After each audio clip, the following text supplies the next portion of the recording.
Hello, this is Ari Melber, Chief Legal Correspondent for MSNBC and host of The Beat, and thank you for joining us for our very first episode of Prosecuting Donald Trump, a primer. In our country's 246-year history, we have never seen a president or former president indicted. So how does a prosecutor approach this case?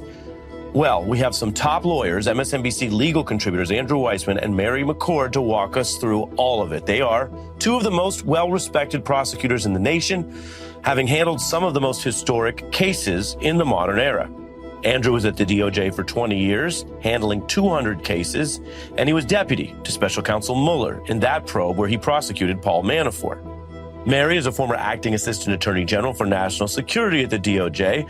She also served as assistant U.S. attorney in Washington for almost 2 decades and prosecuted the Benghazi attack.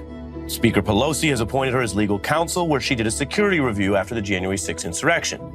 So we have two people here who we think are perfect to break down how you would deal with what is still a possibility, the potential prosecution and trial of former President Donald Trump.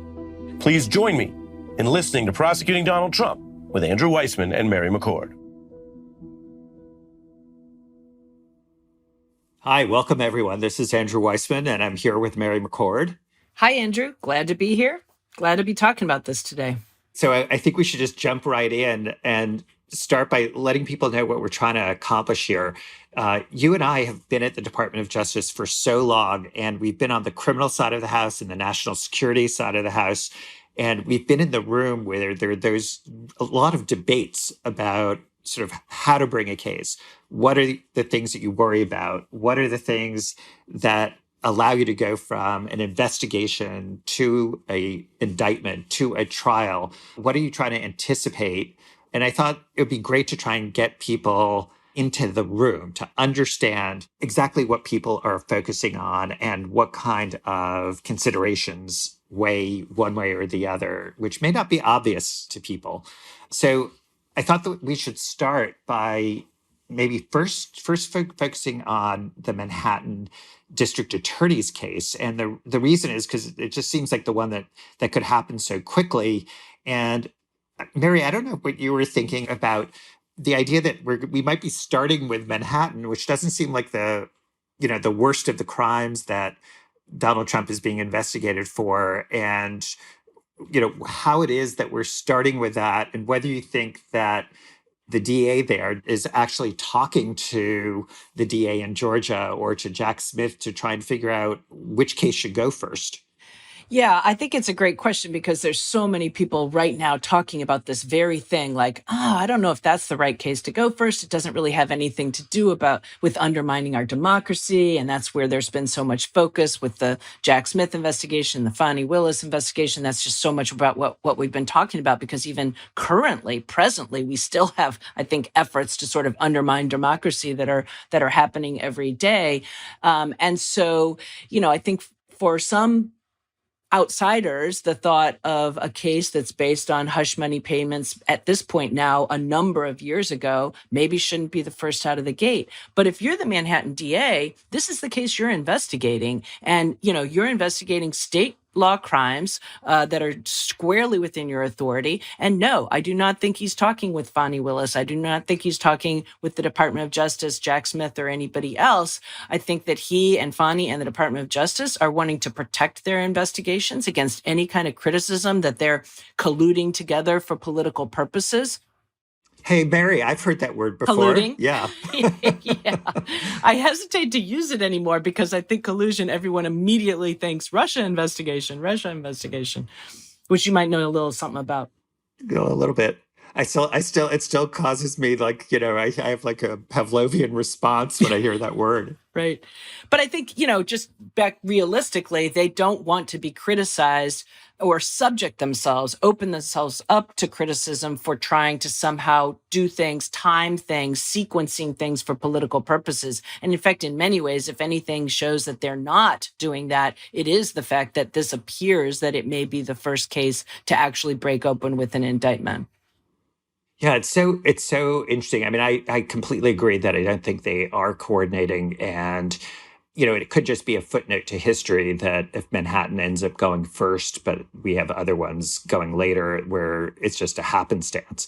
But it reminds me when I was in the special counsel investigation, and we, by the fall, had the Manafort and Gates indictment ready to go. And my good friend Jeannie Rhee had a case with respect to George Papadopoulos ready to go. And the two of us actually, because we were one team, we had an advantage that you don't see now where you have, three separate jurisdictions.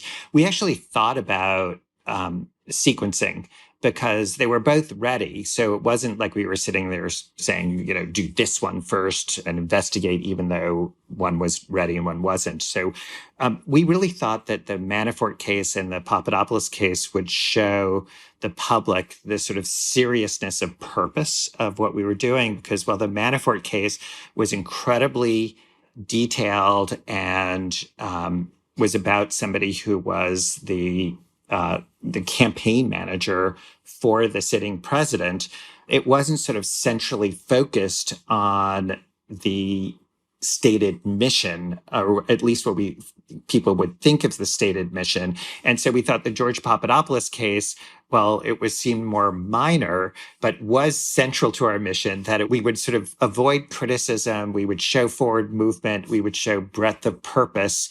And one of the reasons to do that is when you're trying to encourage people to cooperate, it is useful for defense lawyers to know that this case is moving forward with alacrity and all avenues are being pursued. And so we thought it would help and have that positive prosecutorial effect. But again, we were allowed to do that because we were one office, not three offices. And I agree with you that if they were to coordinate, I noticed the choice of verb, Yes.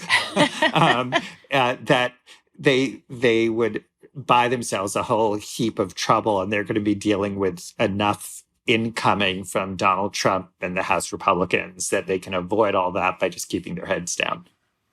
Totally agree. And, they know it will come because it's already happening. I mean, in fact, much worse than the kind of things that might, they might be criticized for if they were coordinating. We're having, much worse things happening right now with the former president getting really, really threatening in some of his Truth Social posts and appearing, frankly, to try to pressure the district attorney to not take action, appearing, frankly, to try to summon a mob if he does take action. And really, this is all pretty obstructive conduct. And so there's every reason to believe that any misstep anywhere will be pounced upon by the former president, and then right behind him usually come his supporters. And I'm not just talking now about his supporters like, out general members of the public, people who might come out and answer his call to protest, but I'm also talking about elected Congress members who are very, very quick to,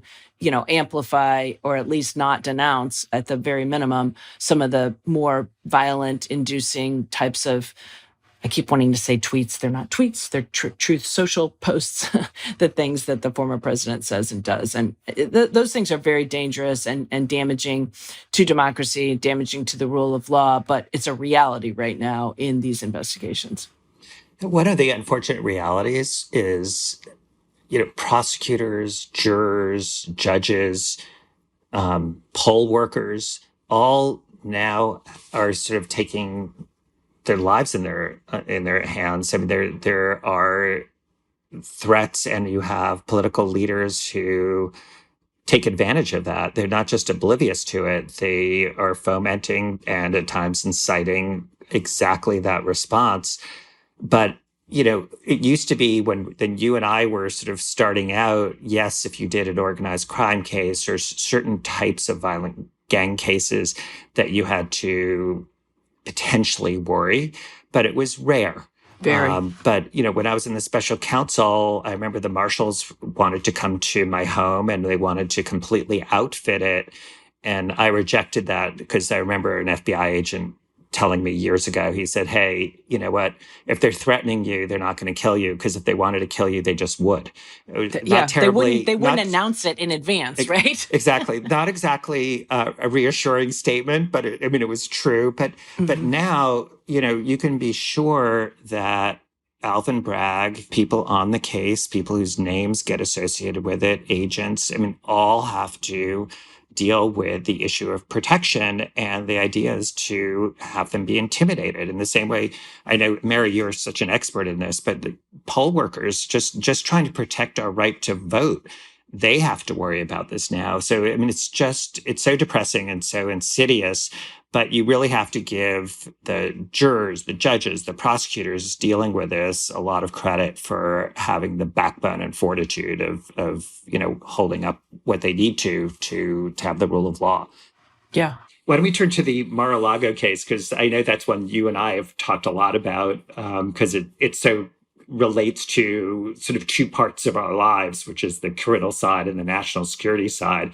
And I was wondering there, if you could, I think people don't really understand your national security hat and sort of what kind of issues that would raise for you, or does raise for you, in terms of not just doing a search, but the issues that would be debated inside the room about bringing a criminal case, because both of us have been in those discussions. And I was wondering if you could sort of take us into that.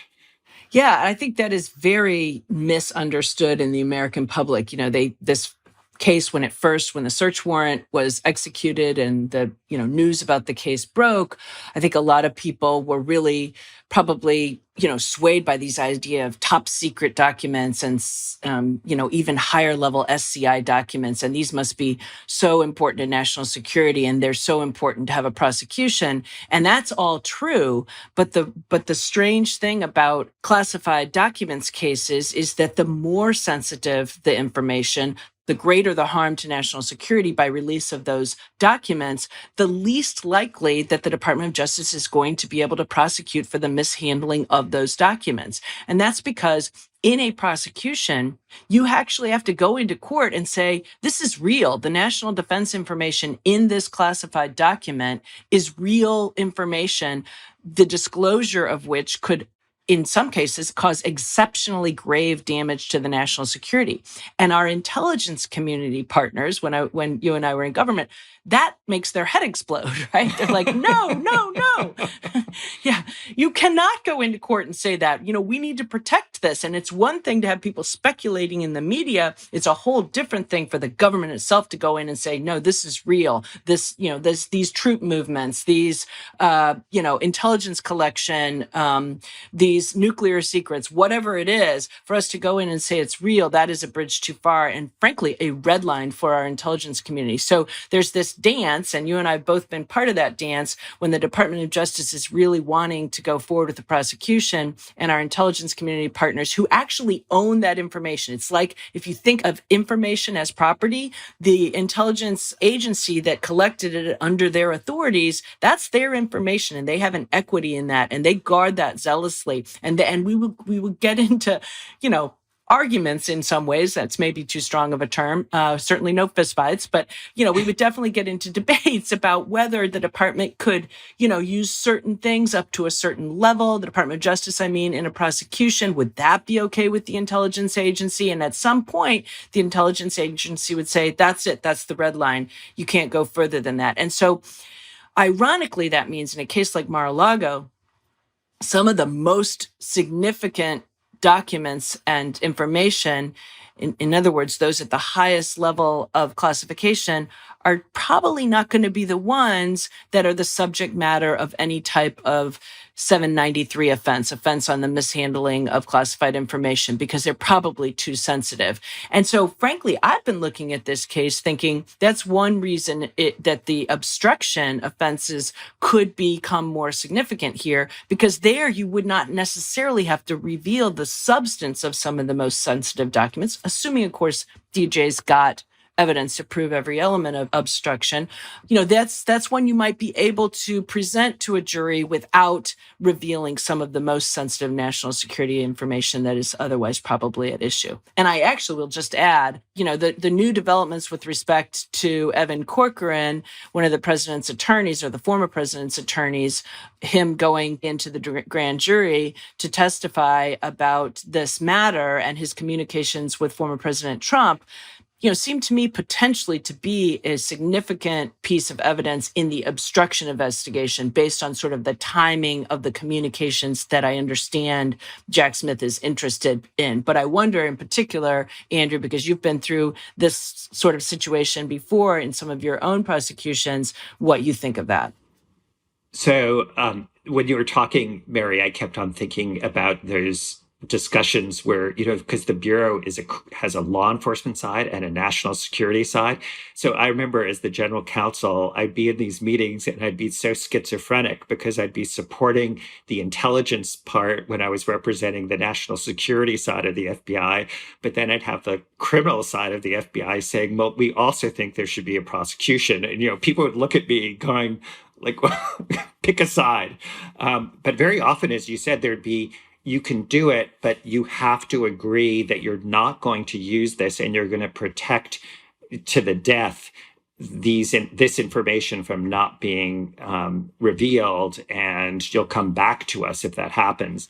To the death can mean dismissing the case. Absolutely. It's like, this was like, if that becomes an issue, you have to come back to us, and that could be on the table. One of the things I found so unusual in the special counsel investigation, Robert Mueller's special counsel. Now I have to actually say Robert Mueller's special counsel because there's so many that it no longer is unique. Yeah. It's the end thing. So we brought these 2 Russia indictments, and I'm sure you were thinking, Mary, how in God's green earth did they get approval? Because we had so many methods and means in those indictments. I mean, it was just incredible and remarkable but I can say this because it was not my team, and I'm really giving credit to Jeannie Rhee and her agents and analysts. But that's one where the intelligence community really understood the value of the public knowing what Russia was up to, even though there was going to be a cost to that information. And I thought that was really forward-leaning of them to be on that side of the debate, because you and I have been on the other side of that debate where you're pulling your hair out thinking this is the wrong call. But to turn to Evan Corcoran, it's just so unbelievable seeing this, because this is exactly the situation we had with Paul Manafort in the special counsel investigation, because Paul Manafort, when we took over the investigation, had, through his counsel, written 2 letters to the Department of Justice. And among other things, those letters said, I have no documents. They're all gone. And we had done a search of his home, and there were tons of documents there. Sound familiar? Sounds familiar. We went to, it gets even stranger. We went to the chief judge who oversees the grand jury matters in DC, who was one Beryl Howell. And we argued 2 things. We argued that this isn't even attorney-client privilege. I know lots of people have talked about how there's a decision that there's a crime fraud exception, but our first argument to her was, if a client is not seeking legal advice, but is just giving facts to a lawyer to give to the Department of Justice, that's not attorney-client privilege. That's something that's intended to go to a third party, and the judge agreed. Mm-hmm. We also argued, obviously, the backup, which was this is crime fraud, and the judge found it was likely. That's important because she thought that was the legal standard that needed to be met. So there's every reason to think that with respect to Donald Trump and Mr. Corcoran, that she found both things, that this is not protected under the attorney-client privilege, and that it's likely that the client was involved in a crime. One little footnote, it is not necessary for attorney-client information to be pierced by crime fraud to find that the lawyer is involved. And I say that because we went out of our way in the Manafort case to make it clear that we did not think the lawyer had any knowledge whatsoever. We didn't want to cast any aspersions. We knew it was a hard enough position for a reputable lawyer to be in a situation where they had to testify. And that lawyer in our case was wonderful. She was just what you would expect from a partner at a reputable law firm. She knew exactly what had been said to her. She had contemporaneous notes. So it was devastating evidence. And it could be that Mr. Corcoran going into the grand jury on Friday in DC has spilled the beans as he's required to and said exactly what it is that the president told him. And the fact that he's not taking the Fifth Amendment means that he really isn't thinking that he did anything wrong. He's really going to be saying, I was duped by my client. But this could be devastating evidence with respect to obstruction.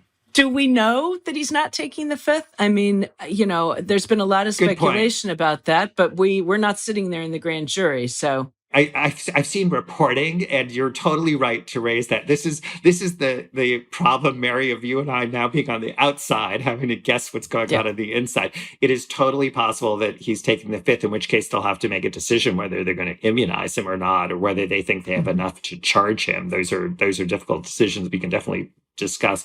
I wanted to say one thing about your obstruction point, which was really, I thought, totally right in terms of this national security issue, but it also has a sort of it has an important role to play, I think, because this is going to play out so much on the national stage, and you've got a special counsel with respect to President Biden's retention of documents, and you have at least the revelation of the former vice president having documents. And the obstruction charge is a way of really explaining to the public why there's a difference in how the Department of Justice is treating those situations, because there's no suggestion that with respect to the current president or the former vice president that there's any obstruction. So it really can play at different levels in terms of both a public education function, a public legitimacy function, and your point, which is it really helps resolve this internal problem of what to do with highly classified documents. Yeah, I agree with that. And I think in particular, it's important because I do worry that when, there were some classified documents found in both Biden's office space and home space and Vice President Pence's, that people start to think, gosh, is this even important? Does the government and do government officials even protect classified information? And maybe this Mar-a-Lago matter is not that significant. First of all, I would disagree very, very strongly that it's not significant. Mistakes do happen. I was frankly appalled to see that there were documents that both men had in their homes or offices, not properly stored in a sensitive compartmented information facility or in a safe. I had, and I'm sure you did when you were in the general counsel of the FBI, I had a safe in my house where I could bring home only secret level documents. And that safe was behind a deadbolted door in a closet in my basement, and even still could only bring home secret level, nothing higher. Obviously, these men hold different positions, president and vice president, and probably had SCIFs in their homes and outside offices outside the White House where they could store even higher level documents. But we all know when we, first are read into any of the sensitive programs that govern our classified document scheme, we all know the importance of safekeeping of those things. So I'm not forgiving or excusing that they had those documents, and certainly not belittling it. But I do think there's a significant difference when it comes to the cooperation of all three of these men with the departments reaching out to saying, oh, we think you have classified information and we need to retrieve it. And there's really no question in my mind, if Donald Trump had promptly responded to the National Archives request for return of classified and the Department of Justice's request for the return of the classified, opened Mar-a-Lago and his other residences and offices to a DOJ to look through to find things, we would not be where we are now with a special counsel investigation into things like obstruction of justice. You would have handled it the way Mike Pence did. Mike Pence is such an interesting character because there are times when he totally does the right thing, and then there are times when he refuses to own that he did the right thing. But Mary, I was thinking about your issue with how to handle classified documents. When I was at the FBI, I know your office everything was a SCIF when you were at the National Security Division, so everything could be sort of looked at. Because of the Bureau having sort of a national security side and a non-national security side. My office was actually two offices. In the middle of the office, there was a wall with a combination lock, and I had to keep on going back and forth, and you had to keep on unlocking it with the combination lock and signing in and going to your national security computers and then going back out again and signing out. And so like I felt like, half of my day was doing that. And my favorite anecdote about that was, you might remember Raj Day was the general counsel of NSA, and he sends me on the what was called the low side, the non-national security side. He sent me a message saying, I sent you something on the other side. So I have to go into the other side, and I go there and I go into the computer and I crank it up and I look at it, and the message is, do you want to have lunch? That's great. That's pretty classified, though, because the general counsel of the FBI having lunch with the general counsel of NSA, surely that's classified. Oh, yes. But we would only talk about the most sensitive national security matters, of course. It would never, ever have to do with like what restaurant to eat at. Right. We'll return with more of Prosecuting Donald Trump in a moment.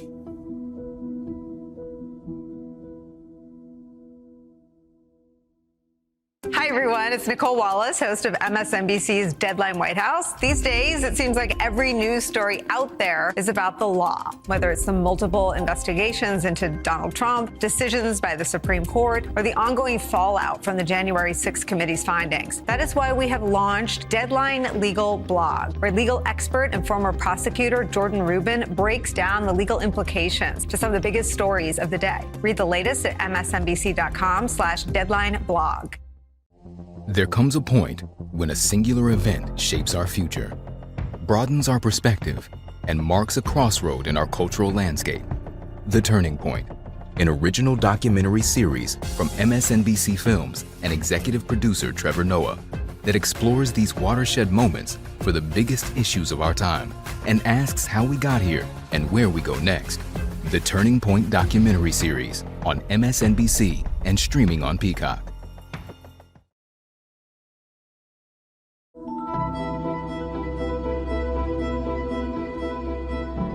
So let's turn to the big case. We call it the January 6th case, but I think you and I view that as sort of the culmination, and so it's a real misnomer. But let's talk about the January 6th case, both as sort of at the federal level and what I call sort of the mini version at the Georgia level. And I don't know if you even think of it that way. I tend to think of that as Fulton County being sort of a subset of the big case Jack Smith is looking at. But why don't you tell us your thoughts about that?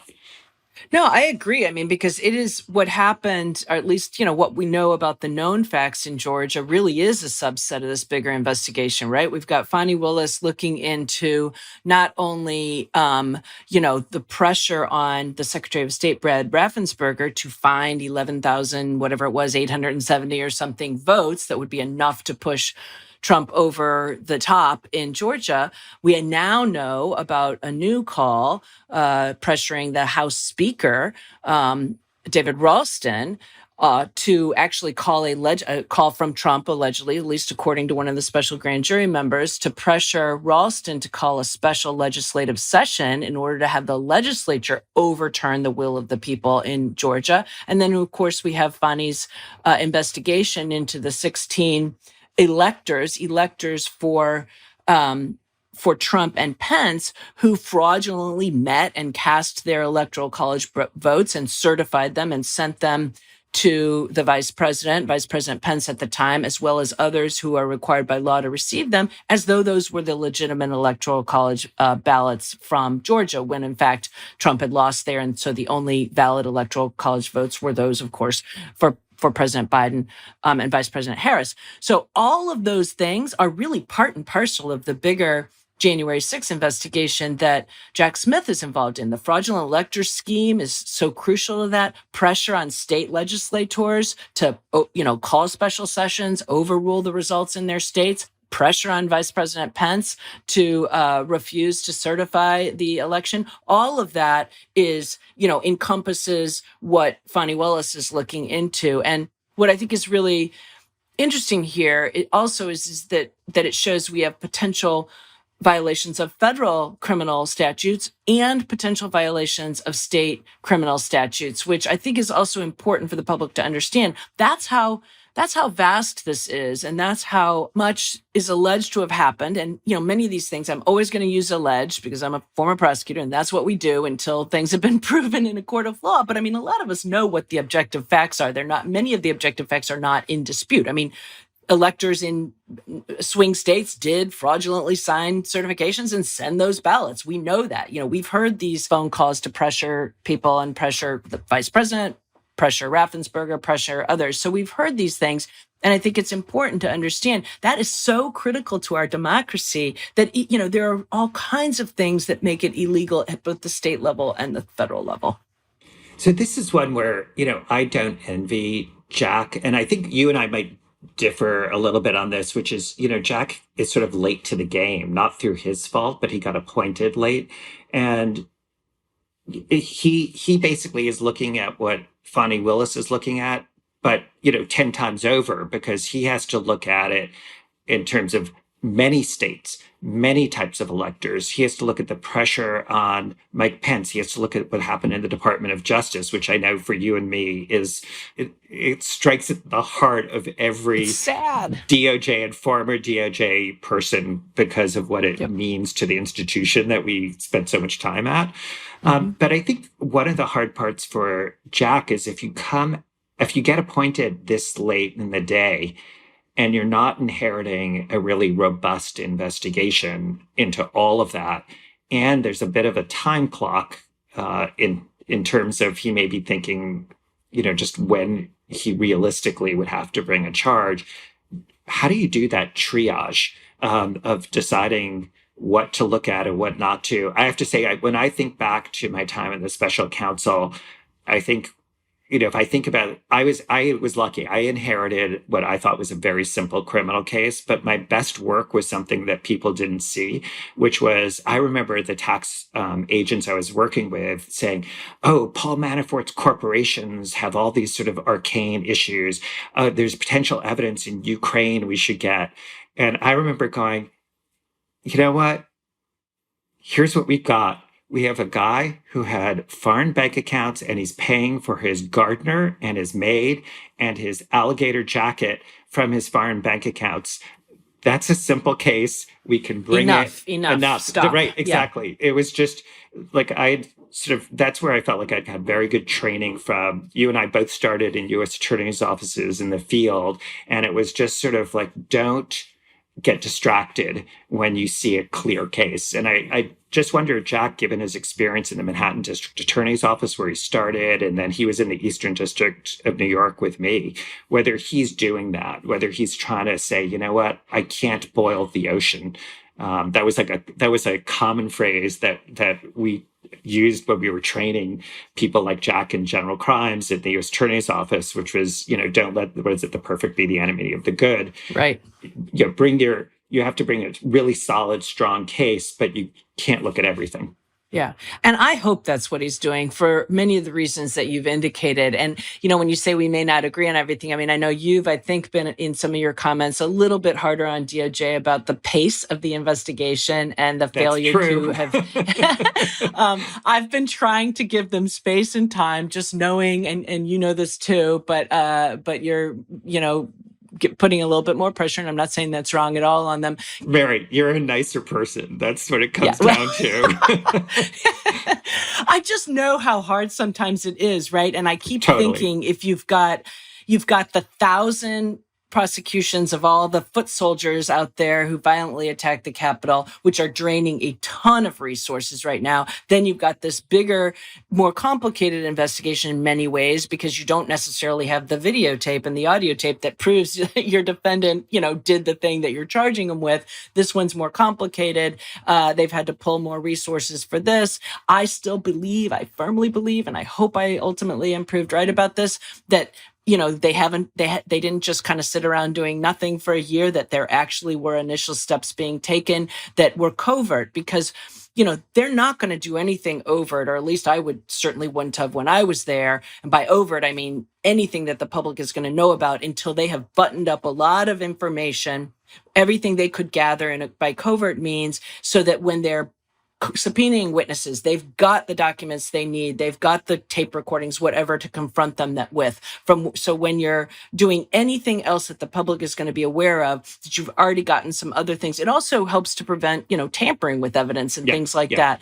Absolutely. And I know these things take time, but I do think the pressure's on now for the reason you indicated. I mean, we have a presidential election that is election season, a campaign season that has already started. There will be an election in November of 2024. And, the Department of Justice, there is no written rule. Everyone likes to think there's a written rule about not taking certain actions too close to an election. There's no written rule about that, but there is definitely a norm and a practice and guidance that is written about being careful not to do anything that will influence an election. So the time he has is not really till January 20th of 2025 or even election day in November of 2024. It's sometime before that is far enough before that the department can maintain that integrity of saying we're not taking a step to influence an election. And that means there's not a heck of a lot of time left. And that means, I think, not boiling the ocean is critical. Like, maybe you're not going to get every single possible offense that could be brought against every single possible person. So let's focus on what you have the best evidence for right now and drill down on it and try to bring some cases, if you've got enough evidence, to prove them beyond reasonable doubt. Yeah, and there's no question that Jack Smith because he was head of public integrity, that's the public corruption unit in DOJ. He knows exactly what you're saying in terms of the DOJ policy is something he innately had to deal with as his bread and butter in that section. I do think one thing that I think both of us can agree on is in terms of saying something good about the Department of Justice is, yes, they brought a lot of sort of lower level cases. I mean, a lot is an understatement, but they also brought really, truly significant and difficult cases against the Proud Boys and the Oath Keepers.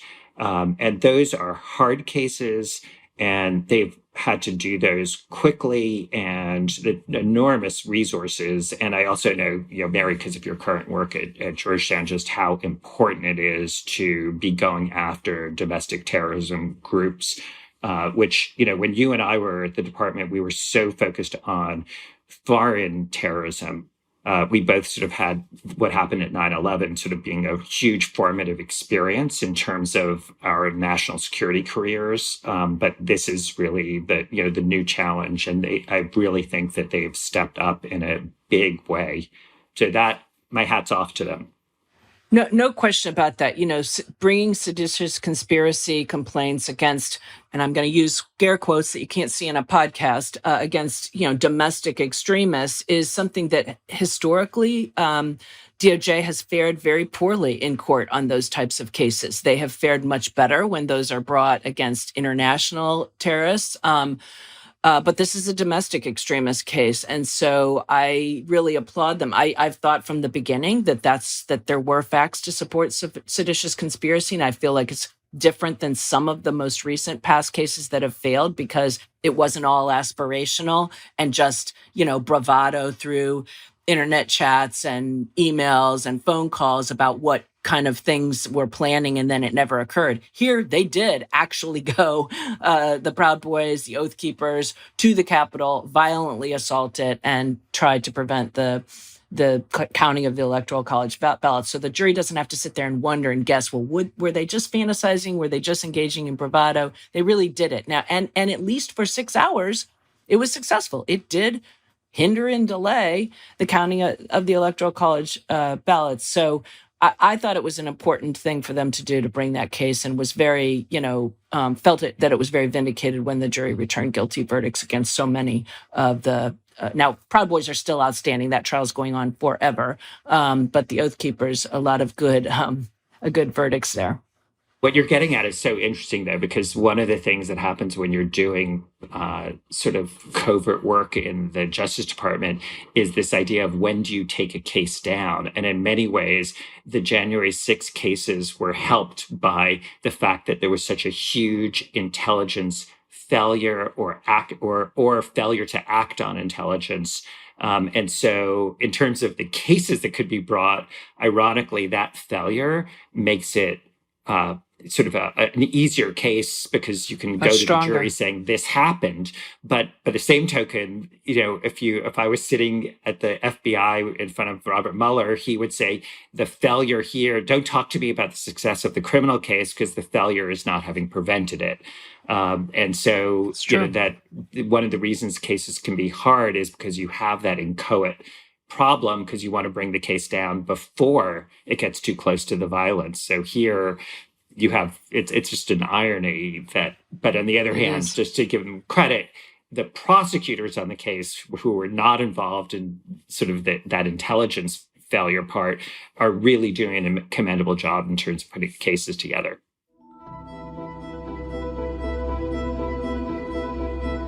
So Mary, this sounds like there's going to be a lot more to talk about because, there's going to be a ton of things going on because,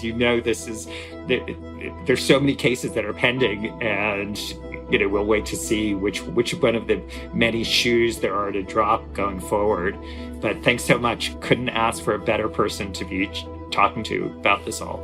It was a pleasure talking with you about it, Andrew. And, we could do this every day. And we kind of do. we do.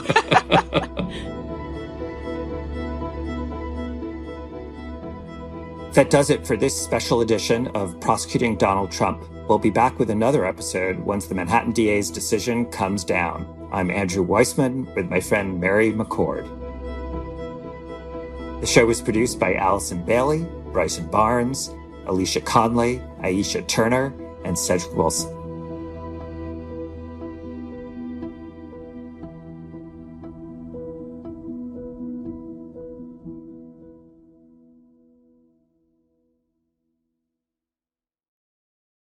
The battle over a woman's right to choose, global economic challenges, the ongoing threat to democracy. When you sign up for the MSNBC Daily Newsletter, you're signing up to have a deeper understanding of today's biggest issues. Every morning you'll get insightful articles sent directly to your inbox, written by people you know and trust, like Hayes Brown and Mehdi Hassan, along with video highlights from your favorite MSNBC shows. Sign up for MSNBC Daily at msnbc.com.